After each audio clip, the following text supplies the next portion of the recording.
Arcade tersedia hanya di RCTI Plus Super App. Mainkan sekarang. Menjalani bahtera rumah tangga, jadi supaya lebih aware, supaya lebih mungkin mereka akan lebih banyak melihat tips and trick gimana caranya supaya Asri yang dulu masih sama seperti sosok Mbak Asri yang sekarang di mata Mas Gali. masih sama sih. Sorry ya. Asri yang dulu Mas kenal waktu di sini juga pertama dan yang sekarang. Karena kan banyak yang bilang Mbak Asri mengabaikan keluarga. Kalau dari Mas sendiri kan nggak percaya itu. Oh iya, nggak ada yang berubah dari Mbak Asri, dari namanya Asri Palawati menjadi Asri Ulas di mata saya. Nggak ada yang berubah, dari Asri masih seperti itu, masih menjadi sosok ibu yang baik, masih menjadi sosok istri yang baik, yang walaupun dia sesibuk apapun, pasti dia akan kembali ke rumah dan akan seperti biasa. Jadi itu artis, public figure itu hanya sekedar pekerjaan. Tapi kalau Asri yang asli akan tetap sama selama dia, dan setelah dia balik ke rumah pasti label artis, label public figure itu semua dilepas sama dia. Dia akan jadi istri, dia akan jadi ibu yang baik buat anak-anak dan suaminya. Jadi nggak ada yang berubah dari Mbak Asri sih, menurut saya nggak ada. Oke, Mas, dari banyak bisnis usaha yang kalian punya ini, apakah untuk perceraian ini sudah kalian bicarakan soal harta gonomi? Oh iya, harta gono sudah deal di awal dan sudah fix, jadi dan sudah ada di perjanjiannya, jadi sudah tidak ada perdebatan lagi karena sudah deal semuanya. Saya serahkan semuanya buat anak-anak dari aset-aset yang ada ya. Jadi memang semuanya kita fokus aset itu untuk anak-anak gitu. Untuk anak-anak. Semuanya buat anak-anak. Mungkin harapan dari anak-anak atau dari Mas sendiri untuk ke depan seperti apa? Kedepannya yaitu anak-anak bisa tumbuh dengan baik, pendidikannya maju terus, menjadi pribadi yang baik, dan dengan adanya kejadian di orang tua mereka akan jadi lebih mawas diri, dan apalagi setelah nanti mempunyai bahtera rumah tangga, mereka melihat kenyataan orang tuanya yang alami akan menjadi pelajaran buat mereka, dan mereka akan lebih hati-hati dalam menjalani bahtera rumah tangga. Jadi supaya lebih aware, supaya lebih mungkin mereka akan lebih banyak melihat tips and trick gimana caranya supaya rumah tangga tuh langgeng gitu. Mungkin gimana caranya supaya rumah tangga itu stabil gitu, tidak ada goncangan, tidak ada gejolak. Ya pasti ya namanya rumah tangga selalu ada ya, lumrah, tapi at least mereka dengan ada kejadian di orang tuanya mereka akan lebih mawas diri gitu. Tuh. Mungkin untuk anak-anak sendiri ketika nanti berpisah, anak mungkin pembagian waktunya seperti apa? Oh, cukup fleksibel, nggak ada harus sama siapa, nggak, saya bisa datang kapan aja, tidur di sana, terus bisa aja main sama mereka, bisa aja. Jadi ya kayak sebenarnya kayak tidak ada batasan sama sekali sebenarnya gitu. Ya mungkin kalau kedepannya, saya nggak tahu kalau kedepannya gimana, mungkin sudah ada yang sudah ada punya yang sudah punya suami baru mungkin ya kan, itu bakal mungkin akan ada. Tapi kan selama ini masih berlangsung nggak ada masalah, fleksibel aja. Lihat komunikasi juga kemarin sempat masih baik kan Mas, maksudnya ketika selesai sidang itu kan masih begitu harmonis kalian berdua di depan publik. Untuk komunikasi sendiri sampai saat ini seperti apa Mas? Ya saya masih keep in touch. Kadang-kadang saya WhatsApp, saya telepon, lagi di mana, ya udah makan ya gitu. Masih seperti biasa aja. Masih saling mendukung juga kah? Masih ya, kadang-kadang saya kayak ini baru nganterin dia tadi pagi karena dia ada fashion show untuk Denyut Semesta dia. Ya. Saya baru nganterin dia tadi pagi. Artinya memang semuanya juga masih baik ya, hanya Karena seperti Mbak Sri bilang, saya akan jadi bapak anak-anak, dia juga jadi ibunya anak-anak gitu. Saya masih antar jemput sekolah kadang-kadang.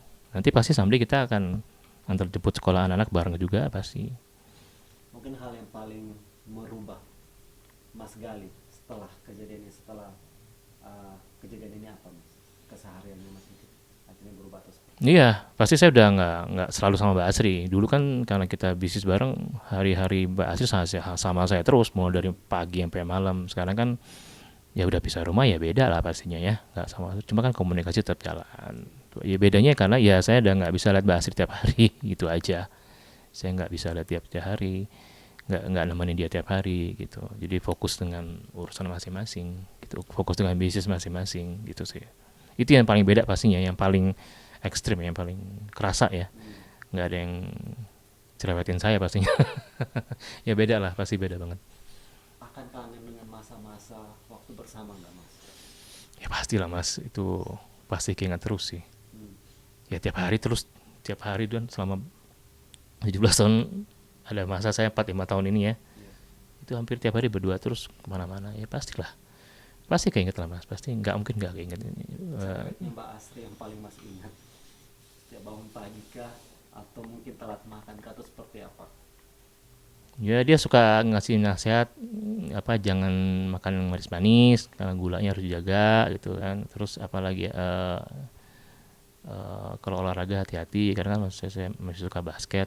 Karena kalau olahraga basket itu kan umur saya udah 43, ini kan olahraga yang fisik banget, jadi hati-hati jangan capean karena kan dia sempat itu ada omnya meninggal karena main badminton. Jadi dia cukup khawatir ke saya kalau saya mainnya masih dirfosir. Kalau mainnya udahlah aja sekali-sekali aja, udah gak usah ngoyo banget sampai mau kalau ada kompetisi ikut ya, tapi udah mainnya biasa aja gitu sih. Terus kadang kalau lagi nyetir, awas kiri ya, dia tuh paling awas kan. Jadi dia kayak Google Map itu dia sebenarnya. Bukan nunjukin jalan, tapi lebih awas di depan, jangan ngebut, jangan ngantuk ya, itu sih. Ini mas banyak perhatian untuk kesehatan ya, untuk Mm-mm. keselamatan Memang diri. perhatian Mbak Asri memang seperti itu. Seperti itu.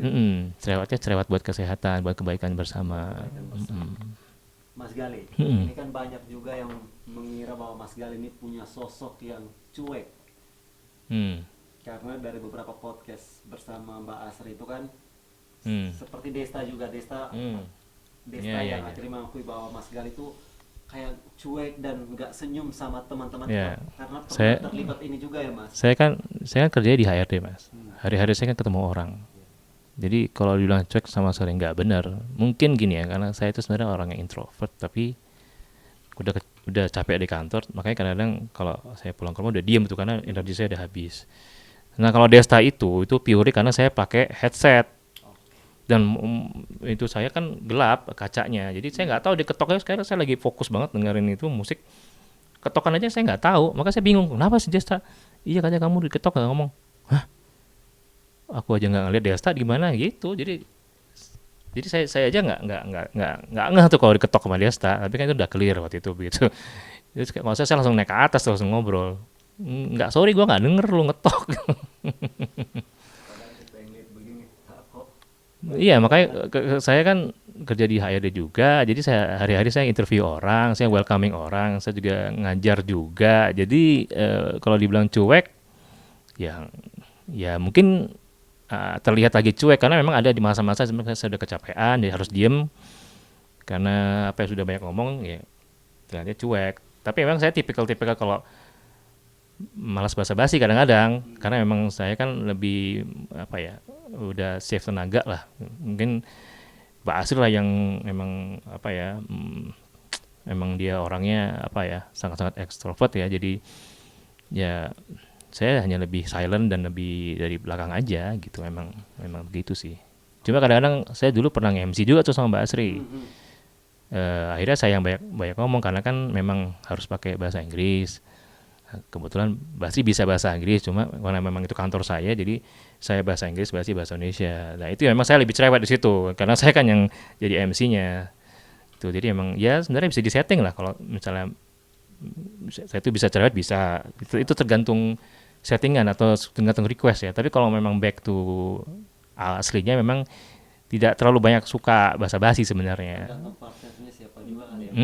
Tapi kalau saya di kerjaan di kantor, saya akan menjadi orang yang sangat komunikatif karena kan apalagi sebagai HRD waktu dulu itu kan harus orang yang harus welcome people, harus ketemu, kan sebagai cerminan perusahaan juga harus ketemu banyak orang. Jadi pasti saya akan lebih banyak ngomong basa-basinya, say hi, greeting, apa. Tapi kalau aslinya memang ya itu mungkin udah kecapek juga. Jadi saya kalau agak ini ya, agak diam dulu sebenarnya gitu. Tapi bukan berarti saya cuek, enggak.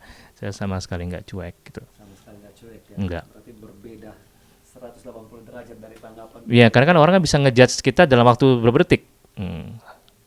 Better kalau mau ngejudge itu ngeliat dulu kesehariannya baru ngejudge. Tapi kan namanya orang, kita nggak mungkin dong ngikutin orang itu terus kan. Ya mungkin pas kelihat lagi cuek, jadi langsung dijudge cuek, padahal kan enggak. Gitu. Oke, Mas Galih, mari kita lihat ke kesibukan Mas Galih setelah kesibukan di butik ini. Apalagi Mas Galih, maksudnya aktivitas Mas Galih hari-hari? Ya saya kontrol proyek ya, saya ada proyek di Limo, pembangunan townhouse ya, ada 6 unit, tapi ini lagi bangun yang unit pertama. Jadi saya suka kontrol ke sana, ke lapangan gitu. Untuk sehari Mas Galih mungkin bisa setiap hari kan mengunjungi butik dan bisnis-bisnis Mas Galih yang lain, atau seperti apa Mas? Ya, lebih controlling sih, lebih maintaining dan controlling, dan saya lebih, karena namanya bisnis kan harus ke depannya seperti apa, mungkin lebih ke development ke depannya gimana, apakah saya mau buka cabang, apakah, jadi lebih ke pengembangannya.